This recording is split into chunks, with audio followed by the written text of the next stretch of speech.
주님의 평안으로 인사드립니다. 오늘도 우리가 하나님의 말씀을 연구를 해 보도록 하겠습니다.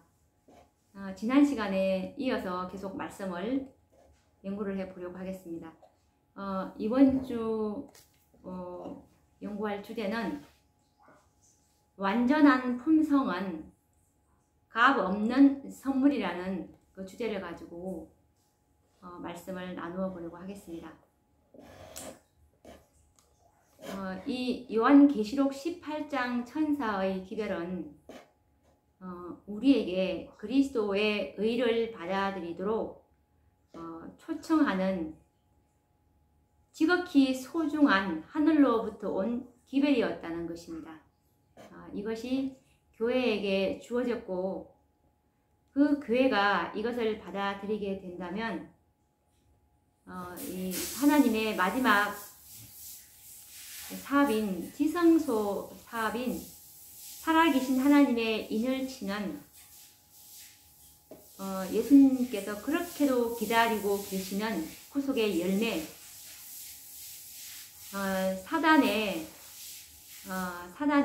이 참소가 끝날 수 있는 길은 하나님의 율법을 지킬 수 있다는 그 증거를 이 교회가 이것을 이제 입증을 해야 되는데, 그 교회인 이 마지막 교회 14만 4천인들이 그것을 하나님의 율법을 지킬 수 있다는 것을 증명해 버린다면 이 6,000년 동안 전개되어 온 이 선과 악의 대쟁투는 이제 막을 내리게 될 것인데, 이 마지막 시대에 하나님께서 주신 참된 셋째 천사의 기별이 바로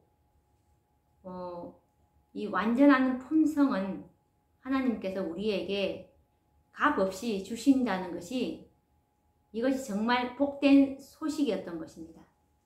그래서 이 계시록 18장 천사의 기별을 하나님의 이 선민으로 받았던 이 재림교회가 이 기별을 이 존스와 와그너를 통해서 1888년도에 이 기별이 재림교회에게 주어졌지만, 재림교회가 이 기별을 이제 거절함으로 교회적으로는 이제 한꺼번에 이 하나님의 살아계신 하나님의 인치는 사업을 끝마칠 수 없었고, 이 사업이 이렇게 지체되었던 이유가 바로 교회가 이 기별을 거절했기 때문에 정말 적은 소수의 무리들이 이 사업을 이제 끌고 넣을 수밖에 없는 것입니다. 그래서 이 다섯째 천사의 이제 그 기별까지 올 정도로 이 인치는 사업이 이제 지지부진했기 때문에 다섯째 천사의 기별까지 올 수 있었고, 다섯째 천사의 기별 역시 다른 기별이 아니라 이것 역시 인치는 기별이고, 이것이 역시 셋째 천사의 기별이고, 이것 또한 믿음으로 말미암은 의, 이것이 이제 복음입니다.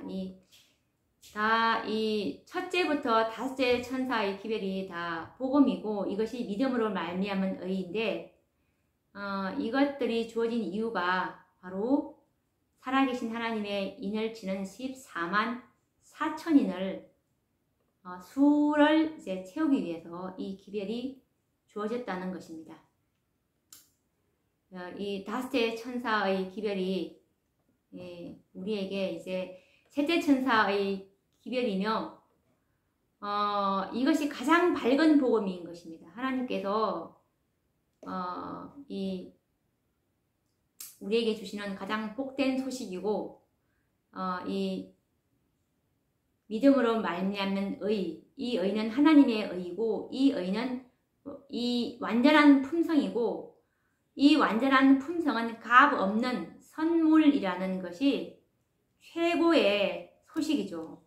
이것이 우리가 우리의 어떤 공로로 우리 선행이나 이것이 구원에 개입되는 것이 아니라, 우리가 이것을 만들어서 하나님께 갖다 주어서 우리 공로로 구원을 이루는 것이 아니라 이것은 예수님께서 직접 이 지상에 오셔서 그분이 하나님의 완전한 율법을 온전히 순종하심으로 만든 그분 자신의 의를 원하는 자에게 값 없이 정말 속절없는 우리 죄인들에게 값 없이 주신다는 것이 이 마지막 정말 희소식입니다. 예. 이것을 우리가 받게 된다면 늦은 비를 받을 수 있는 기별이죠. 그래서 계시록 18장 천사의 기별은 늦은 비를 받을 수 있는 기별이라는 것이 완전한 품성을 우리가 원하는 자들은 완전한 품성을 받을 수 있기 때문에 늦은 비가 우리에게 임할 수 있는 것입니다. 그러면 이 하나님의 품성이 값 없는 선물로 주어진다는 이 기별은 참으로 놀라운 기별인데 이것을 우리가 말씀을 통해서 정말 이 품성이 값 없이 우리에게 주어지는지 확인을 해보도록 하겠습니다. 이것은 시대의 소망 762페이지에 있는 말씀입니다. 시대의 소망 762페이지에 있는 말씀인데 율법은 즉 의로운 생애, 완전한 품성을 요구하지만 인류는 그 요구에 미칠 수 없다. 인류는 하나님의 거룩한 율법의 요구를 충족시킬 수 없다. 그러나 그리스도께서는 인간으로서 지상에 오셔서 거룩한 생애를 사시고 완전한 품성을 개발시키셨다. 그리스도께서는 그것을 받고자 하는 모든 자들에게 값 없이 선물로 주신다. 그분의 생명은 사람들의 생명을 대신하신다. 그리하여 그들은 하나님의 관용하심을 통하여 과거의 죄를 용서받는다. 뿐만 아니라 그리스도께서는 하나님의 속성을 사람들에게 불어 넣으신다. 그분은 인간의 품성을 거룩하신 하나님의 품성을 따라 형성하시어 영적인 힘과 아름다움을 지닌 훌륭한 건물이 되게 하신다. 그리하여 바로 이 율법의 의가 그리스도를 믿는 자에게서 성취된다. 하나님께서는 자기도 의로우시며 또한 예수 믿는 자를 의롭다 하실 수 있으시다 라는 이 말씀을 지금 시대의 소망 762페이지에 우리가 읽어보았습니다.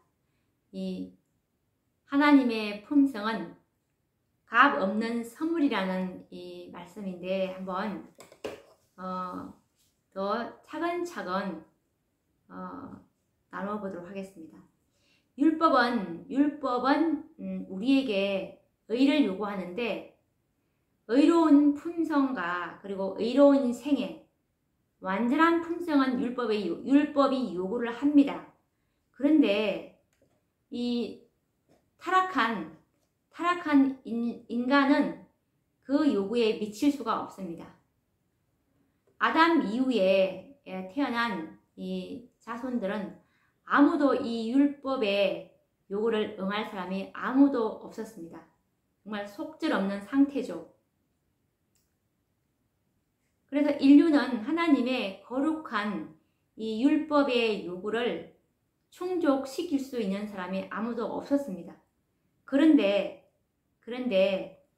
이 그리스도께서 예수님께서 이 땅에 이제 인간으로 오시게 됩니다. 인간으로 오셔서 이 지상에 오셔서 그분은 거룩한 생애를 사십니다. 거룩한 생애를 사셔서 그분이 하나님의 모든 계명에 모든 말씀에 이제 순종하심으로 완전한 품성을 그분이 이제 개발하시게 됩니다. 개발하셔서 그것을 이제 받고자 하는 모든 자들에게 값 없이 선물로 주신다고 약속을 하고 계십니다. 이 선물을 받은 자들, 그리스도의 완전한 품성, 그리스도의 의를 이 받은 자들은 이제 예수님의 생명을 이제 그들의 생명으로 대신하게 됩니다. 이렇게 해서 이제 이 예수님의 완전한 품성을, 그분이 개발하신 이 완전한 품성을 받은 자들은 하나님의 이제 관용하심을 통해서 이제 과거에 지은 모든 죄를 또 용서받게 됩니다. 그리고 또 뿐만 아니라 예수님께서는 하나님의 속성을 사람들에게 불어넣어 주십니다. 이것이 성화죠. 그리고 또 예수님은 인간의 품성을 거룩하신 하나님의 품성을 따라서 이제 형성하시어 영적인 힘과 아름다움을 지닌 훌륭한 건물이 되게 하십니다. 이렇게 해서 이제 이 율법이 요구하는 이 의가 예수님을 믿는 자에게서 성취되게 되는 것이죠. 이렇게 함으로 이제 하나님께서는 자기도 의롭고 또한 예수님 믿는 자도 의롭다 하실 수가 있는 것입니다. 왜냐하면 이들을 의로운 품성으로 그분께서 변화시켜 주셔서 그렇죠. 얼마나 공의로운 이 정말 절차입니까? 이것을 그냥 준다면 사단이 참소가 끊이지 않겠죠. 그런데 예수님께서 이 땅에 오셔서 정말 그분이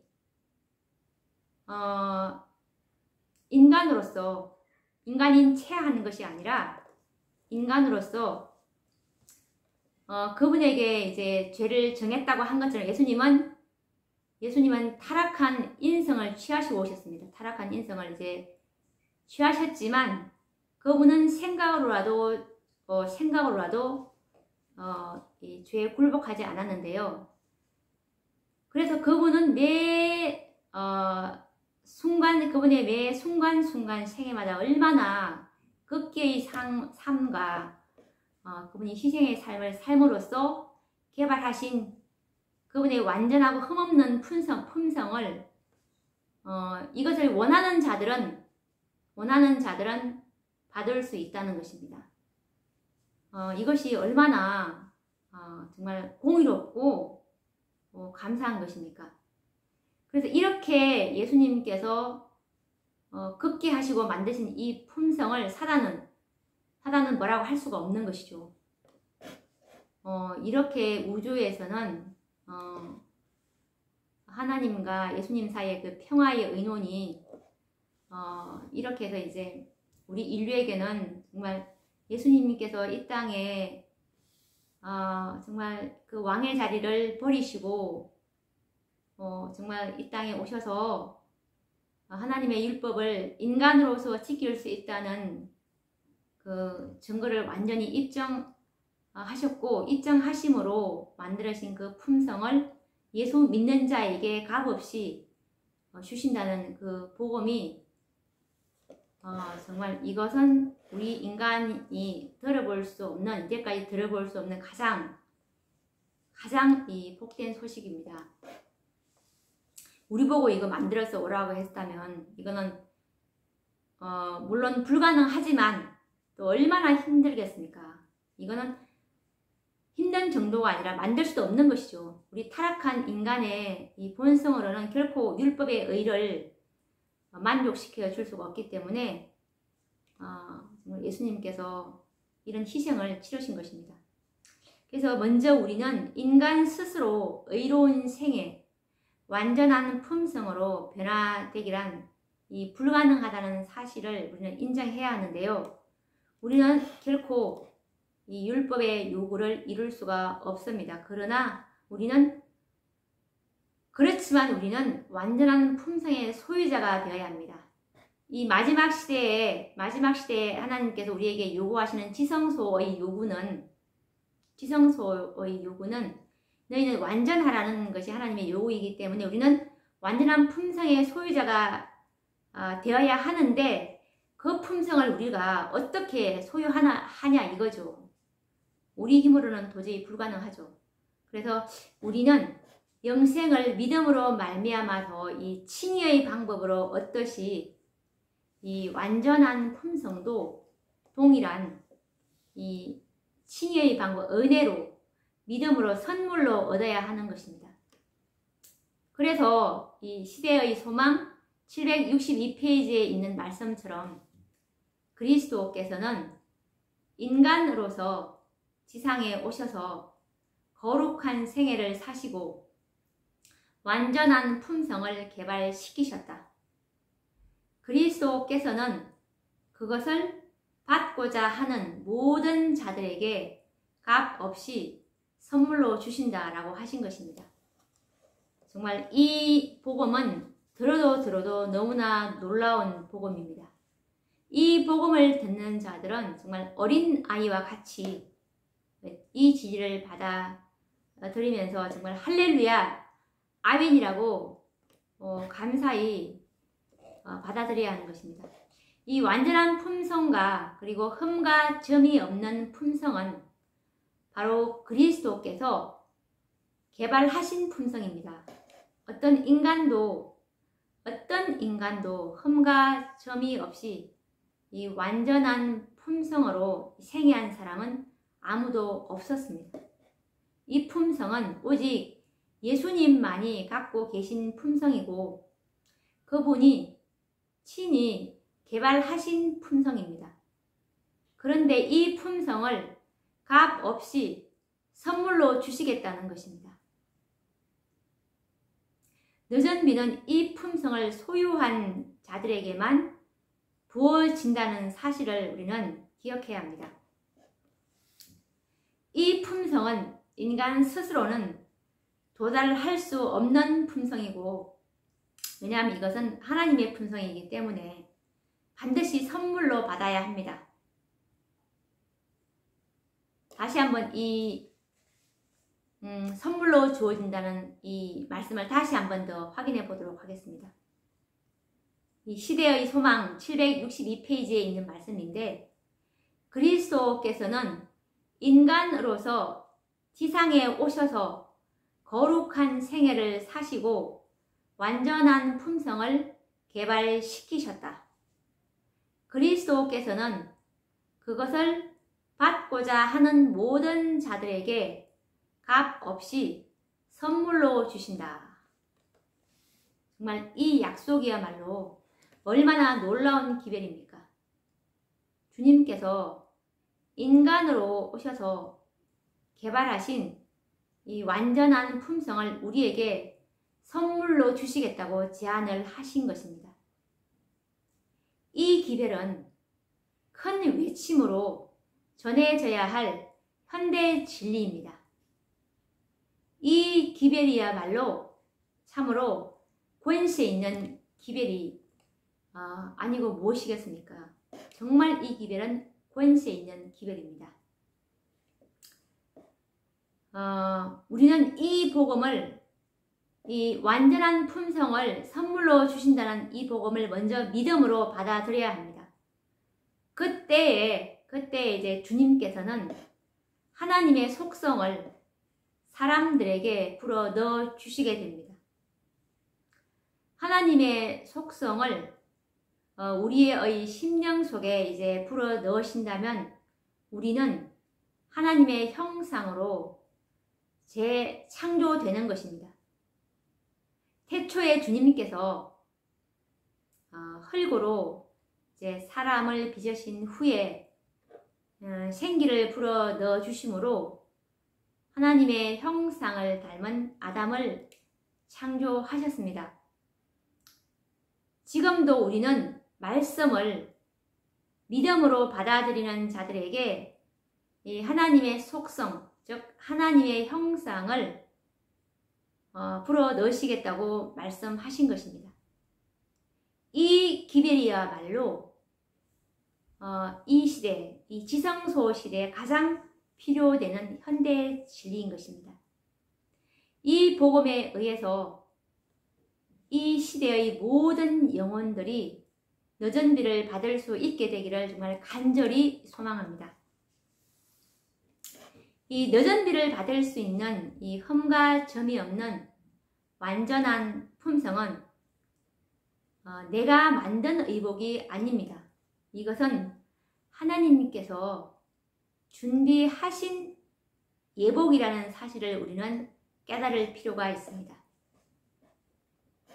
이것만이 여전비를 받을 수 있는 유일한 방법입니다. 예수님께서 지상에 계실 때 하신 그 비유의 말씀을 한번 살펴보도록 하겠습니다. 이 예복에 관한 비유인데요. 이 마태복음 22장 1절에서 4절 말씀에 보시면 마태복음 22장 1절에서 4절 말씀입니다.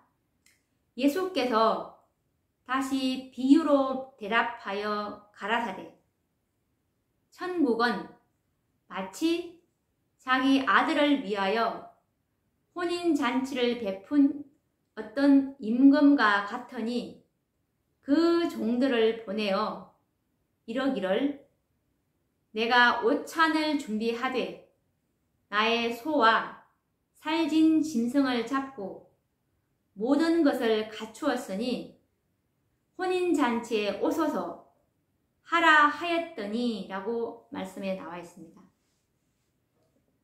그리고 계속 이 22장을 다시 보시면 마태복음 22장 8절에서 12절 말씀을 보시면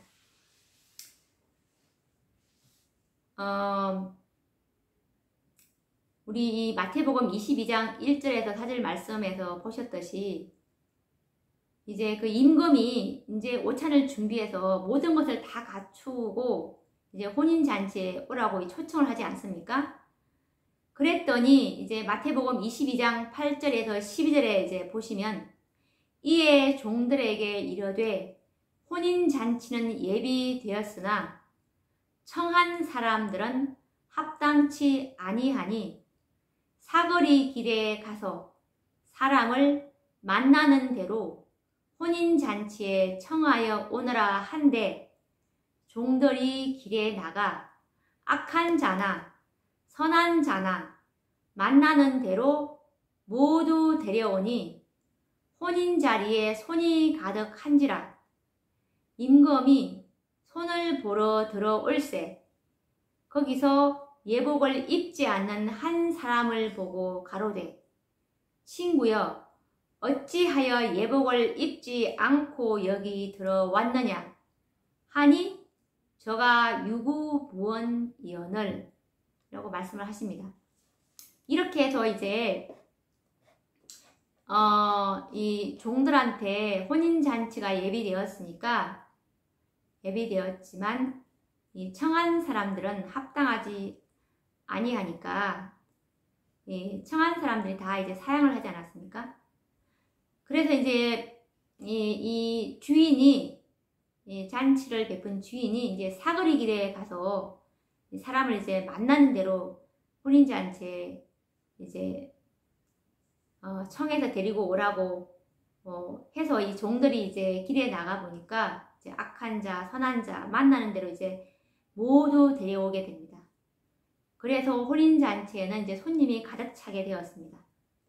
그런데 임금이 이제 그 혼인잔치에 들어와서 손님을 보니까 예복을 입지 않는 한 사람을 발견하게 됩니다. 그래서 당신은 왜 예복을 입고 여기 들어오지 않았느냐 하니까 그 사람이 예복 입지 않는 그 사람이 유구무원이었다라는 이 말씀인데 이 비유에는 이제 두 무리가 구분이 되어서 이제 나타나는데, 첫째 무리는 초청장을 보내고 이제 종들을 보내어서 모든 것을 갖추었으니 이제 혼인잔치에 오소서라고 초청을 보냈지만, 이 첫째 무리는 오기를 거절하고 각자 이제 자신의 일을 하려고, 일을 보려고 이제 나가서 잔치에 오지 않았죠. 이제 그 잔치를 거절한 것이죠, 첫째 무리가. 그런데 둘째 무리는 이제 초청을 받고서 이제 잔치 자리에 온 것이 아니라, 초청받고 온 것이 아니라 길을 가다가 이제 종들을 만나서 그들의 강권함에 이끌려서 잔치에 참석을 하게 되었습니다. 그 결과로 자리에 이제 손님이 가득 차게 되었죠. 그래서 주인이 나와서 이제 혼인 자리를 살펴보는 가운데 예복을 입지 않는 상태로 앉아있는 한 사람을 발견하게 됩니다. 그래서 이 마태복음 22장 12절에서 14절 말씀에 보시면, 마태복음 22장 12절에서 14절 말씀에 가로되 친구여 어찌하여 예복을 입지 않고 여기 들어왔느냐 하니 저가 유구무원이언을 임금이 사환들에게 말하되 그 수족을 결박하여 바깥 어두움에 내어 던지라. 거기서 슬피 울며 이를 갈미 있으리라 하니라. 청함을 받은 자는 많되 택함을 입은 자는 적으니라 라고 이렇게 말씀하고 계십니다.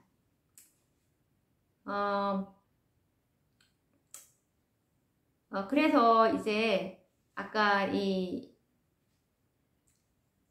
두 번째 무리, 초청을 받고 온 것이 아니라 이 종들의 강권함에 이끌려서 이제 잔치 자리에 참석한 가득 찬 손님 중에서 예복 입지 않는 이 한 사람이 너 왜 예복 입고 오지 않았느냐 하니까 이제 유구무원이었죠. 그래서 이 임금이 이제 사환들한테 그 예복 입고 있지 않는 그 사람을 이제 수족을 결박해서 바깥 어두움에 내어 던지라 함으로 거기서 이제 슬피 울며 이를 갈미 있으리라 라고 말하면서 청함을 받은 자는 많지만 택함을 입은 자는 적으니라 라는 이 의미심장한 말을 하십니다. 청함을 받은 자는 많되 택함을 입은 자는 적다. 그러면 여기서 다시 한번 살펴보자면 그 사람이 왜 유구무원이었는지 우리는 의아스러운 생각을 갖지 않을 수가 없습니다. 그는 본래 이 잔치에 초청받은 사람이 아니고 잔치에 참여할 목적으로 집을 나온 것이 아니었기 때문이었습니다.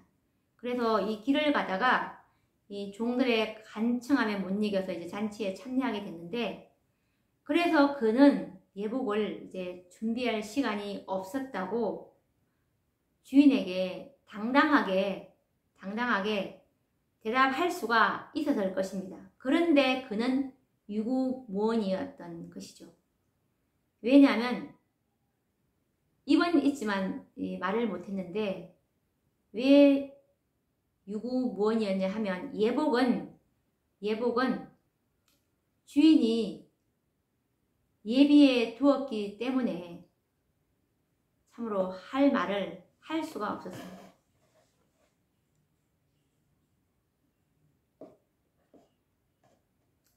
그 잔치에 이 참석하는 이 손님을 위해서 주인이 예복을 이미 준비되어 있었고, 이 예복은 임금이 마련하신 이제 선물이었던 것이죠. 이것이 실물교훈 309페이지에 있는데, 그 잔치에 참석하는 모든 손님을 위하여 예복이 준비되어 있었다. 이 예복은 임금이 마련하신 선물이었다 라고 말씀하고 계십니다. 이 예복은 임금이 마련한 선물이었습니다. 임금이 마련한 선물.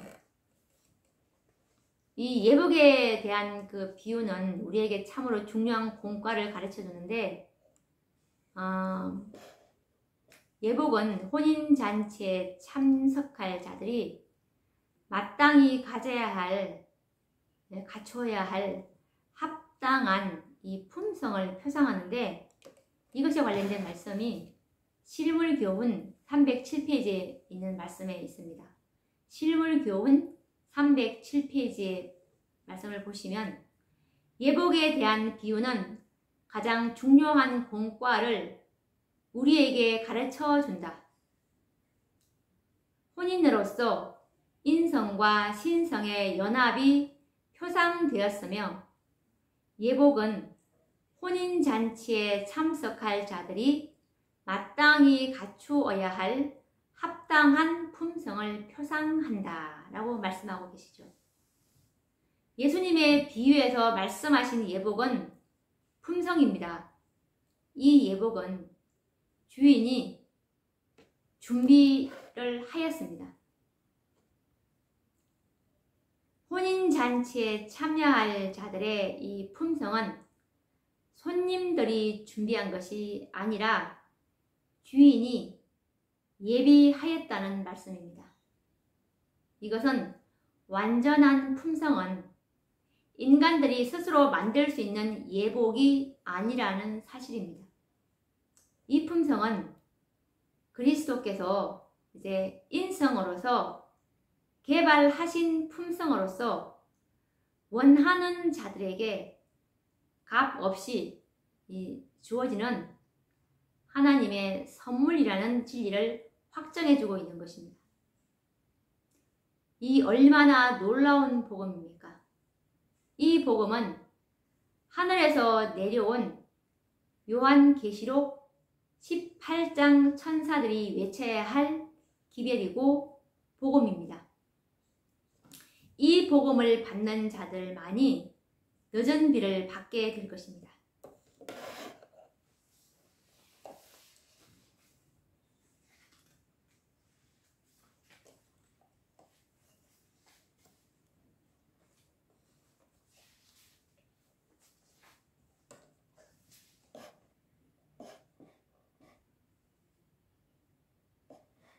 우리가 이 유다서 1장 3절에 보시면 이 단번에 주신 믿음의 도, 그리고 디모데전서 이 3장 9절 말씀에 보시면 믿음의 비밀이라는 이 말씀이 있습니다. 믿음의 도와 믿음의 비밀, 이것을 우리가 깨닫게 된다면 정말 놀라운 것을 우리가 발견하게 되고 마음의 평안을 얻을 수가 있는데, 그러면 우선 이 믿음이란 무엇인지, 이 믿음에 대한 증인은 이 히브리서 11장 1절에 보시면 믿음은 바라는 것들의 실상이요라고 말씀을 하고 계십니다.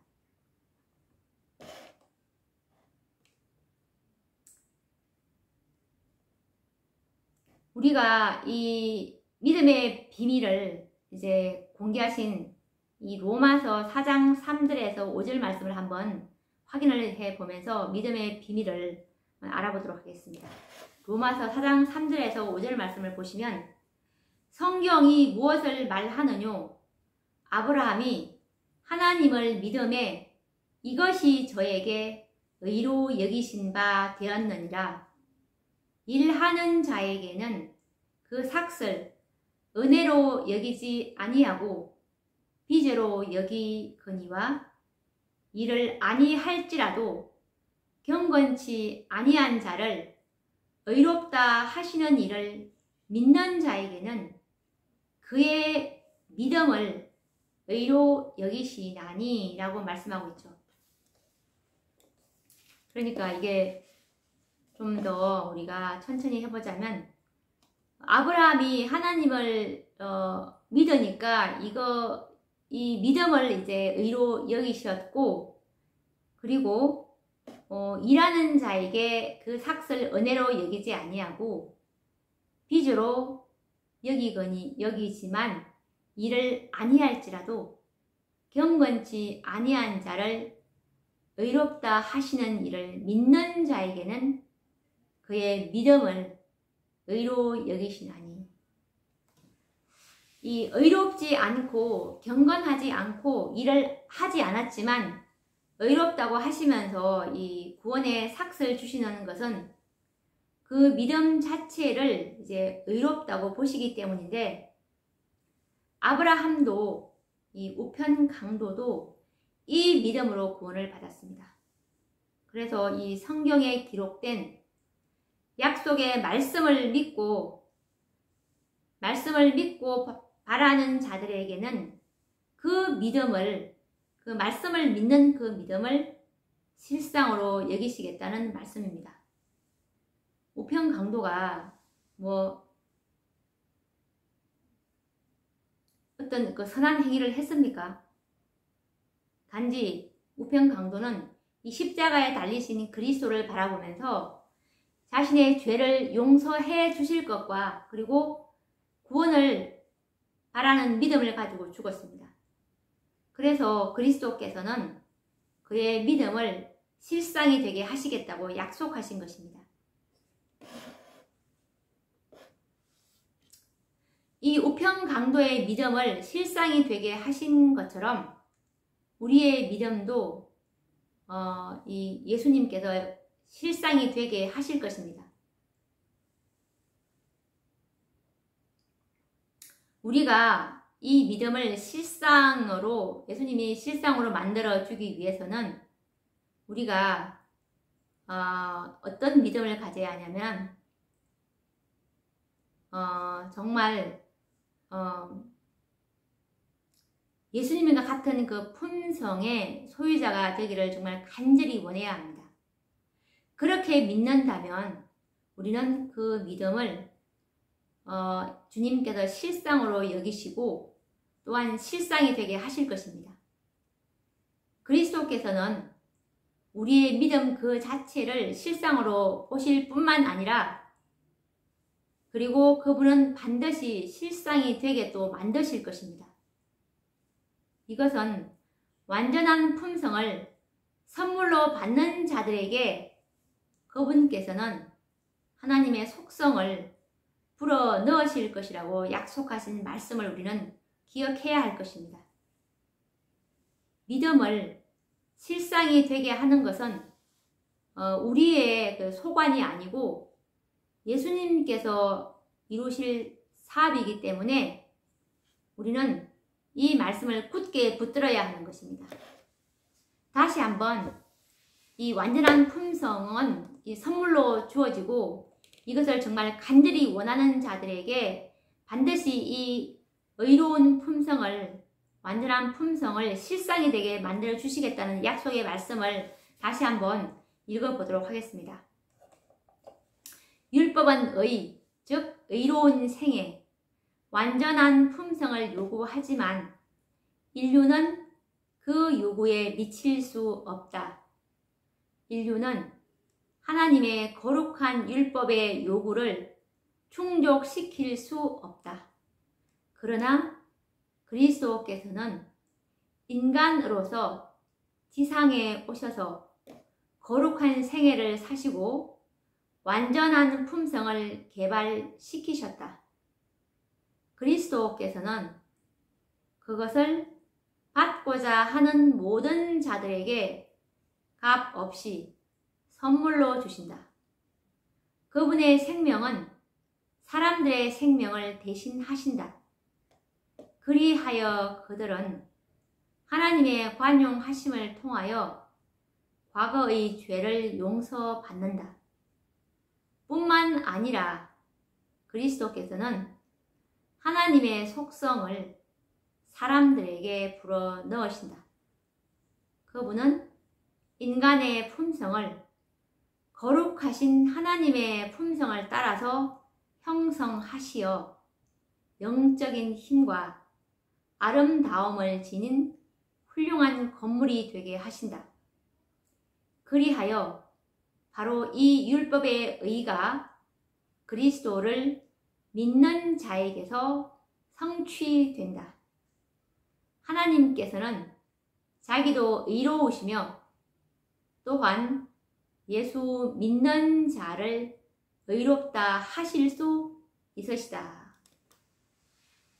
시대의 소망 762페이지 말씀에서 발췌를 했는데, 이 그분의 생명은 사람들의 생명을 대신하신다는 말씀과 이 하나님의 속성을 사람들에게 불어 넣으신다라는 이 말씀과, 그리고 율법의 의가 그리스도를 믿는 자에게서 성취된다는 이 말씀을 믿는다면 주님께서는 친히 그 믿음을 실상이 되게 하시겠다고 약속하셨습니다. 그래서 하나님께서는 그리스도가 개발하신 이 완전한 품성을 선물로 받는 자들의 믿음을 실상으로 보시는 것이죠.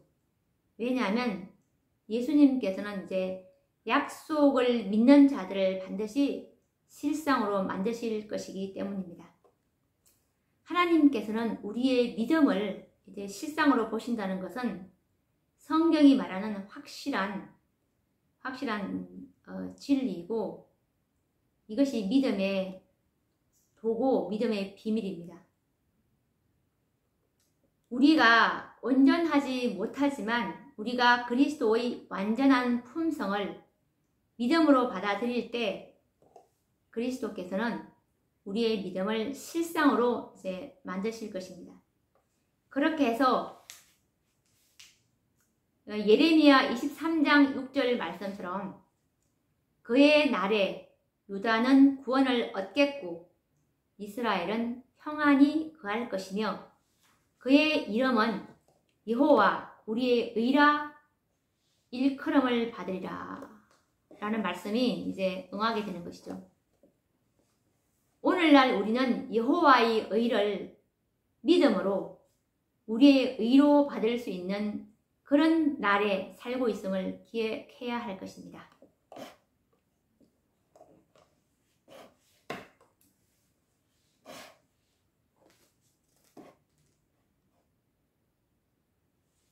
지금도 이 하늘 지성소에서 이제 우리를 위해서 중보하고 계시는 이 예수 그리스도께서, 예수님께서 이 착한 일을 이제 시작하셨지만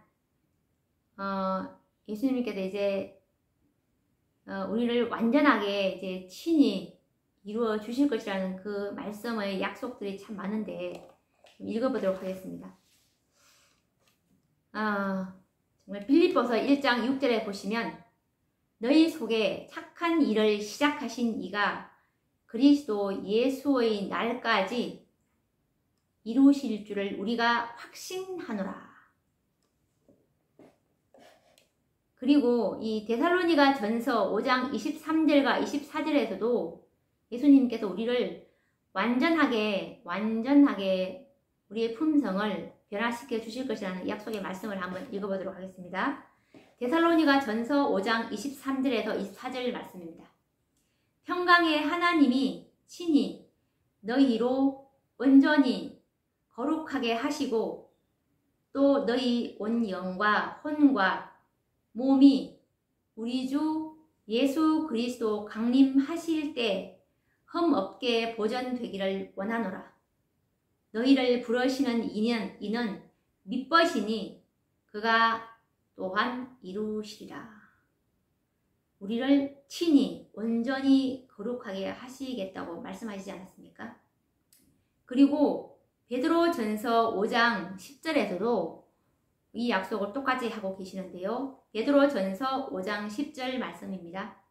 모든 은혜의 하나님 곧 그리스도 안에서 너희를 부르사 자기의 영원한 영광에 들어가게 하신 이가 잠깐 고난을 받은 너희를 친히 온전케 하시며 굳게 하시며 강하게 하시며 털을 견고케 하시리라 라는 이 말씀은 정말 우리에게 소망을 고무시켜 주시는 말씀입니다.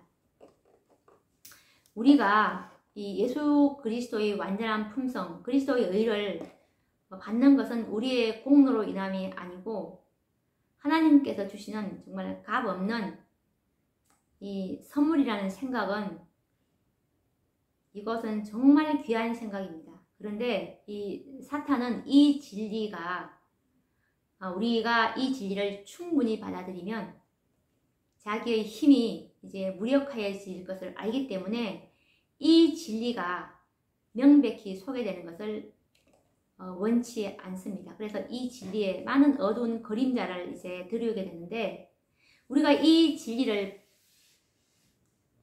받아들이게 된다면 정말 사단은 무력한 것입니다. 그래서 사단은 항상 이 믿음과 행함을 항상 섞어서 우리의 공로가 어떤 구원의 공로가 되는 것처럼 이 믿음의 행위를 항상 이게 개입을 시켜서 이 복음을 흐리게 되는데 이 완전한 품성을 선물로 주신다는 이 복음을 깨닫게 된다면 정말 사단은 완전히 무력해지죠. 이것에 관련된 말씀은 복음교역자 161페이지에 있는 말씀입니다. 복음교역자 161페이지입니다. 우리가 그리스도의 의를 받는 것은 우리의 공로로 인함이 아니요 하나님께서 주시는 값없는 선물이라는 생각은 얼마나 귀한 생각인가. 하나님과 사람의 원수 마귀는 사람들이 이 진리를 충분히 받아들이면 자기의 힘이 무력하여질 것을 알므로 이 진리가 명백히 소개되는 것을 좋아하지 않는다. 그래서 우리는 우리의 힘과 노력으로 품성이 변화되어야 한다는 변화되어야 하는 것처럼 우리는 이제 근심하지 말고 정말 어린 아이와 같이 아무 염려하지 말고 단순한 믿음으로 우리는 즐겨 순종하는 생애를 살아야 합니다. 이 완전하신 품성을 값없이 선물로 우리가 받아들였다는 이 믿음을 갖게 될 때 정말 우리의 마음속에 감사와 그리스도에 대한 사랑이 충만해지므로 사랑으로 역사하는 믿음만이 영혼을 순결하게 하기 때문에 그렇죠. 그래서 우리는 이제 나는 왜 품성이 변화되지 않는가라고 이제 말하지도 말고 이것은 주님께서 하실 일이지 우리가 염려할 일이 아닌 것이죠. 우리를 변화시키는 분은 예수 그리스도이십니다. 다만 우리는 믿고 순종함으로 그분께 협력하기만 하면 되는 것입니다. 그분께서 반드시 우리의 믿음을 실상이 되게 하실 것입니다. 영원한 생명과 그리고 이 완전한 품성이 모두 값 없는 선물이라는 이 복음은 온 세상에 외쳐야 할 정말 큰 외침으로 전해져야 할 복음인 것입니다. 네. 오늘 우리가 이 복음을 참으로 우리가 감사히 여기면서 사랑으로 역사하는 그 믿음으로 우리의 영혼을 이제 주님께 모두 맡김으로 순결케 되시는 저와 여러분이 되기를 바라며 또 다음 시간에 찾아뵙겠습니다. 감사합니다.